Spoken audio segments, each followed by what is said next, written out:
Hey, what's going on? Charles Austin here, and let me get centered. Let's be fit forever. What's going on? It's a happy Monday, another wonderful happy Monday out there. And today I just wanted to talk to you a little bit about a simple exercise, something we probably all done, right? We've all been at the gym, we've all been at home. And we say, yo, let's work on the guns, right? Let's work on the guns. And we worked on our biceps curls. So today I want to do a little brief how-to on biceps curls, some common mistakes, some easy ways to get injured. And actually, I was dumb enough one time. I'll show you an image in just a little bit. I was dumb enough one time to make the cardinal mistake and get injured, right? So hopefully, if you check this video out today, you will be able to learn a couple of things about why you shouldn't do some of these things, some common mistakes, and the biggest one that everybody makes. So little how-to on biceps curls, a basic exercise, but something that people mess up very commonly just because they think it's so simple. All right, so we'll jump into that in just a second. But as always, before we do, make sure that you like this video because it's awesome, right? So make sure you like the video. Subscribe to the channel so that you're always up to date with the latest content. Make sure that your notifications are on so that every time I go live, you're right here with me because we're always doing a Q&A at the end of every video. So when you have questions about your health and fitness, your overall wellness, right? Your nutrition, your diet, your exercise, all that kind of stuff, disease, chronic disease, all that kind of stuff. You have questions, make sure you're here. And I'll do my best to always answer those questions. So again, we're jumping into biceps curls today. So as you can see, I guess I found a good enough image to get us started here. A nice biceps. And if you see me sweating like crazy, that's because literally probably 15-20 minutes ago, I finished this workout. It was a 30-minute combination combo strength workout where you're doing lots of squats and lunges combined with upper body movements, a little bit of cardio, some abs. So I'm still kind of burning up. So I'm going to do my best to stay with y'all. I got my water here. We'll be ready to rumble if I get out of breath. All right. So anyway, let's go ahead and get into biceps curls real quick. And also real quick before we jump into this one, make sure you check out the links that I have on some of my other how-tos. I think I put all the ones that I have there, but I put a how-to on planks, how-to on push-ups, how-to on squats. So very similar to the one that we're about to do here. So if you're curious about common mistakes and the benefits and why you should be doing squats, push-ups and planks, check those videos out as well. All right. Remember, streams. I forgot to tell y'all, streams every Monday and Wednesday at 6 p.m. Central Time, and an occasional weekend pop-up as well. Who knows? We'll see. All right. But real quick, biceps curls, they are pretty simple to do. But again, it's those common mistakes that people have that we'll go over that kind of throws their whole biceps workout out the window, right? So some other names. And I really like this this site. I'm not trying to do endorsing or anything, or I'm just saying this is a cool. I like to go to this site because it really helps explain things. And generally, when I go here, it'll explain it exactly the way I would explain it. So I like to go places where I don't have to, explain a lot and translate. So anyway, so other names for biceps curls. And other thing that you'll notice is don't say bicep. Like, that's one of my, pet peeves. Like, people will say tricep or they'll say bicep, right? Well, it's not a singular muscle, right? Two, right? So there's two muscles, right? That's going to be attaching, right? So that's why it's plural, biceps. But anyway, other names for biceps curls include things like, you'll say arm curls, you'll say dumbbell curls, barbell curls, gun curls. I've heard people say that. I don't like that one. But anyway, any type of word associated with your upper arm where you're doing curls, you're going to be associating with biceps curl. Obviously, what muscle are we targeting? Well, duh, right? The biceps, okay? Equipment needed. Again, you can do biceps curls with dumbbells. You can do them with resistance bands. You can do them with barbells. You can do them with kettlebells. You can do them with cable machines. You can do them with medicine balls. You can do them with full water jugs. Whatever it is that you think you might need to get a good biceps workout, you can do them. Okay. But again, yeah, this is kind of a beginner exercise. You can add variations to this exercise. You can stand on one leg. You can do it while you're squatting. You can stand on a Bosu ball. There's different variations that you can do to make this exercise a little bit more challenging. But if we're just talking about the basic exercise of bicep curls, yeah, it's beginner. All right. Anybody can do it, but you got to make sure you do it right. Okay. So some of the benefits for doing biceps curls is obviously you're going to be working that front and upper arm. Okay. And here's my first water break. I'm already getting out of breath. I'm still catching my breath. Nothing like water. You ever like really, really, really hot, really, really tired? You don't want soda. You don't want like juice. You know, you don't want any of that other stuff. You just want water, and it helps so good. But again, the upper arm and the biceps, right? And then there's also parts of the lower arm. I'll show y'all a diagram here in just a second of the parts that work. We'll get into that in more detail in just a second, right? But step-by-step instructions are really simple, right? So you're going to select the proper weight. And here they're talking about, specifically 10 times, but it just does depend on your goals. If you're really trying to build muscle size, maybe your rep count's a little bit smaller. Maybe this is more intermediate advanced level. If you're trying to build more tone and endurance, maybe your rep count is more like 15 to 20. So it really does depend on how many, it really does depend on your goals. So the reps can be anywhere from 5 to 20. It really depends on what you're trying to accomplish. But the main part here is to make sure that you're selecting a weight that you can lift based on your desired goal, right? So again, for example, if your goal is, let's say it's hypertrophy, right? Which basically means you want your muscles to get bigger, right? If that's your goal, you need to make sure you're selecting a weight to where you can only lift it about 5, 6, maximum 7 times, right? So if you're doing it, if you start performing the exercise and you're noticing you're able to do it 10, 12, 15 times, well, the weight's a little bit too light. Conversely, if you're trying to work on that tone and definition, that endurance, well, you should be able to lift it, 15, 17 times. But if you can only lift it 8 to 10 times, well, it's a little bit too heavy. So the point is, make sure you're selecting weights, whether it's dumbbells, whether it's bands, whether it's barbells, whatever type of equipment. Make sure that you're picking the right type of weight based on your goals that you can lift for those the rep count that you're shooting for. Okay. So again, if you're just beginning, as it says, or rehabbing from injury or returning to exercise after a sedentary period, you might start with a lighter weight. Okay, so whatever you think you were doing before, if you've never tried, always start low, work your way up to figure out where you are. Okay, for some of you that may be coming back, like sometimes I take a hiatus and then I'm coming back into it. I kind of have a baseline of where I'm at, and I may start a little bit lower just to see where I am. But you always want to start a little bit lower and work your way back in. And that goes for any exercise, right? So some key points here. It's always a good rule to stand with a nice base. All right. Hip width apart is always kind of like the standard, just because it helps you with your balance. Okay. It's going to keep your posture nice and straight, nice and aligned. And that's what you want. Okay. Now, anytime you see this part where it says keep your muscles engaged, I know you hear this probably if you've been in a group exercise class, if you've worked with a coach or a trainer, done an exercise video, anything like that with any type of instruction. They're going to say things like, keep your abs tight or engage your core and things like that. Well, this just basically means don't relax that area too much. You might want to give it a little tension, a little squeeze, kind of like a little contraction.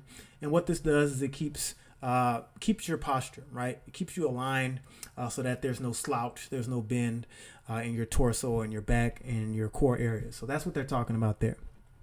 And then, again, this is going to depend on the technique is going to depend on the type of equipment you're using. So for example, I wonder if I just typed in biceps curl real quick, just so y'all can see oops, I didn't finish all of it. Just so y'all can kind of see, like, and for my beginners out there who may not know this, like if you're in advance, hey, this is old news to you. But as you can see, we're barbells, so your arms may be in front of you or out to the side a little bit more, as you can see here. I wonder if they got here's one with the cable machine, right? Here's one with the cable machine, so a little bit different as well. So your hand position may change a little bit depending on the type of bicep curl you're doing. Here's an advanced one where she's standing on a bosu. So again, these are ways to make the exercise a little bit more challenging. Was this guy standing on one leg on a bosu? I feel like I saw that a second ago. Maybe not. Maybe not. But yeah, different ways you can do bicep curls. Here's another more advanced version. Many different ways to do biceps curls. And again, it just really depends on the equipment you're using, right? So again, you're going to keep your arms stable and your shoulders relaxed. Bend at the elbow. You really don't want to have a lot of motion with your shoulders. You kind of want to lock your shoulders in and kind of just have the elbow bend with your biceps curl. And then you're just going to lower that weight back to where you started. Simple, simple, simple. Now, I'm not going to spend too much time on biceps curl because as you can see, it's basically as it is in the image. You start here, you end here, and you go back to the beginning, right? Pretty simple, okay? So let's go over some of the common mistakes, right? And going too fast is a common mistake in biceps curls. That's one of the more common ones. Maybe not so much in squats. People tend to focus on those. People may go a little too fast when they're doing push-ups. Definitely they go too fast when they do ab work. Matter of fact, I'm probably gonna have to do a video on why you shouldn't, how to properly do sit-ups and things like that, and maybe why you shouldn't do them as much. But anywho, but going too fast, definitely an easy way to get injured, easy way to lose the gains, right? When you go too fast, you don't give your muscles time to actually realize they're actually doing any work, right? As soon as you get ready, your muscles realize, hey, I'm lowering this weight, I'm getting ready to do a biceps curl, and you're already up. Well, it hasn't had time to catch up, right? So you want to make sure you give your muscles time to fully extend and fully contract, all right? When you go too fast, again, you're not getting the gains and the results that you're going to want, and you leave yourself open to more injuries, right? Improper elbow position. This can be a yes and no, because again, it does depend on your specific goals. You can kind of position your arms. I wonder if, well, kind of hard to show you there, but you can kind of position your arms in varying positions depending on your goals. All right. Main thing is you don't want your elbows bowing out too wide. You kind of want to keep them tight to the body for the most part. So that's kind of what they're talking about here with your elbow position. Okay. Now, this is a big one, all right? And this is going to be basically the biggest one that we're going to go over as far as the common mistakes. Using momentum.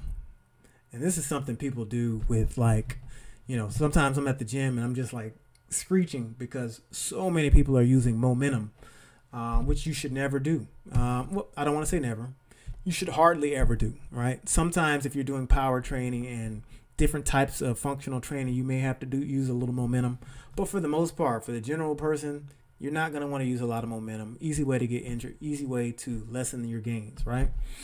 So again, as it says here specifically to bicep curls, don't recruit the shoulders or the torso or swing, right? People get this motion where they're swinging back, and that momentum is allowing them to complete the action of the exercise, right? You should never do that. We should be standing nice and tall, and the only thing that should be moving are the arms and the muscles that we're working, right? So don't try to swing the weights up while doing the curl. Again, this can lead to this feeling of swinging or twisting or this heaving movement, like where you're really heaving. Why does that word make me laugh? Heaving the weight up, and we don't want that, okay? So as it said there, like I just said a second ago, you want to concentrate on maintaining this tall, upright spine and that tight core again, where you're kind of giving it a little contraction so that there's no slouching and you have good posture. So again, you want to keep the shoulders relaxed but also stable. You don't want to have them having too much motion, but you don't want to be tense there as well, okay?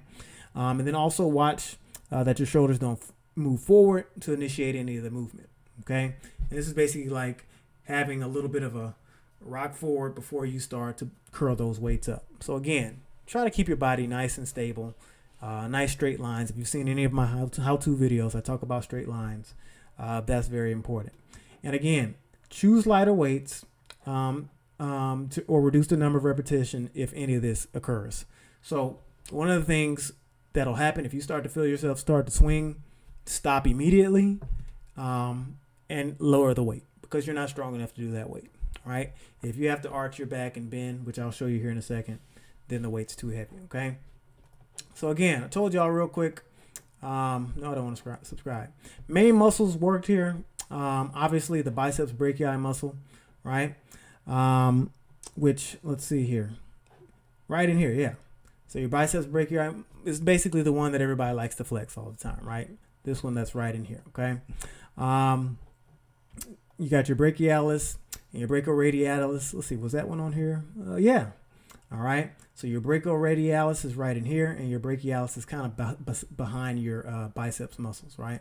So as you can see, there's lots of stuff going on. This starts to get into your forearm area right in here when you're doing curls, right? Deltoids as well.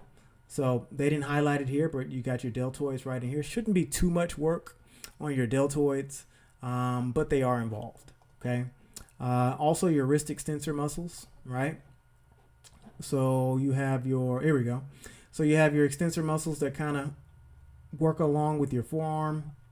These muscles here that help extend your wrist, right? So, and then also the wrist flexor muscles, right? Which will be, they're not pictured, but kind of on the other side here of your forearm. So basically, if you're talking about these extensors and flexors, we're talking about the muscles, you know, in the general forearm area. So basically, long story short, you're going to work your biceps. You're going to work muscles in your forearm every time you do biceps curls. And there are different ways you can do biceps curls to focus more on different parts of your forearm, different parts of your biceps. Again, lots of variations. Always feel free to say, hey, I want to target this part of my arm, this part of my biceps. What type of biceps curl should I do? And you can find plenty of information there. Okay. Just do a simple web search, y'all. All right. So real quick, common mistakes. Like this is what I was talking about when we talked about when you get this swinging motion, right? And this is a good image to show you how you should be standing up tall, you know, when you're lowering and raising that weight. This part of your body should move, right?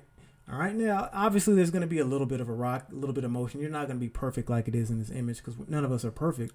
But generally, the swaying should be minimal, right? So it doesn't matter if you're lowering this weight down or if you're pulling this weight up. Your body should be in a nice straight line. Your feet should be balanced. And there shouldn't be any heaving motion, no momentum, right? So when you start to see this going on right here, that means the weight's too heavy, okay? This means you had to use momentum. You had to swing to get that weight up. Lots of times people will get up on their tippy toes when they're lifting weight too heavy when they're doing biceps curls, which can lead to this motion. And if you're ever, again, this is not a straight line. Again, check out my other how-tos where I talk about straight lines in a little bit more detail. But this is not a straight line. This is kind of like a little C. It's almost like he's making a C. You never want that, specifically with biceps curls, right? That's an easy way to injure your lower back, right? So if we're talking about injuring your lower back, we're really talking about, you see this group where it says erector spinae, how it kind of goes down. This is like this is that area where everybody gets low back pain, right? Because we're compressing our vertebrae all the time and our muscles get worn out down here and we start to get a little pain and stiffness in our back. But when you do biceps curls in this fashion, that's an easy way to get an injury, to your lower back. And then also some of the muscles that's a little bit in the mid back. So I know for me personally, one day I was, feeling like I was on top of the world lifting, and I was like, yeah, I can lift 1,000 pounds. Doesn't matter what I'm doing. And, I was on the last couple of reps of a biceps curl set, and I said, I got to finish. And I did one of those where I leaned back, and immediately I just kind of felt this burning sensation, and I felt it. It's kind of like that Velcro sound, like if you've ever overstretched a muscle or a joint or anything like that, you hear that sound, right? So I kind of felt that, and for about a week, right in this area, kind of the lower mid back, boy, not comfortable, and I couldn't really work out, and I was miserable. So don't do this, y'all. If you start to feel yourself swinging and you get into this motion, stop immediately. I promise you, you will be thankful that you stopped immediately. It's not worth it to continue at all, right? And you don't want to have any injuries to this area. from doing a biceps curl. All right. So look, that's all I got for y'all today on today's how to. We'll see if we got any Q&A here in just a second. Like I said, every Monday and Wednesday, 6 p.m. Central Time streams, followed by live streams, followed by a live Q&A. So real quick, as always, right now, if you'll see some links on the description of this video here, where you can go to my playlist right here, where it says 3 times to burn, view full playlist, where you get it exactly 2 weeks of workouts for free. This is a 60-day challenge that I have, and 60-day challenge with total body workouts. You can do them anywhere. You can do them at home. You can do them at the gym. If you're traveling, you can do them there. Doesn't matter. You can do them anywhere. All you need is a resistance band, or a few dumbbells. It's really simple. So you can try out 2 weeks for free. And if you love it, there's links inside the description to where you can get signed up all the way. And I'll tell you a little bit more right here. If you click, oh no, that's not the right one. Tell you a little bit more about it right here. So this program, if you go here, you can watch a video where I'll basically explain everything that's involved with the challenge, explain all the good stuff. And if you absolutely love it, if you absolutely love a challenge, you click that I love a challenge button, and then you can get signed up right there. All right. So this program, of course, includes a nutrition plan. It's designed to help you build muscle, lose weight. It's a 60-day challenge. It comes with support from me. It's on demand, like I said, train anywhere. And the nutrition plan is really awesome, right? There's one for folks who just want to eat. If you're vegan, there's a plan for you. We separate men and women, so it's pretty awesome, right?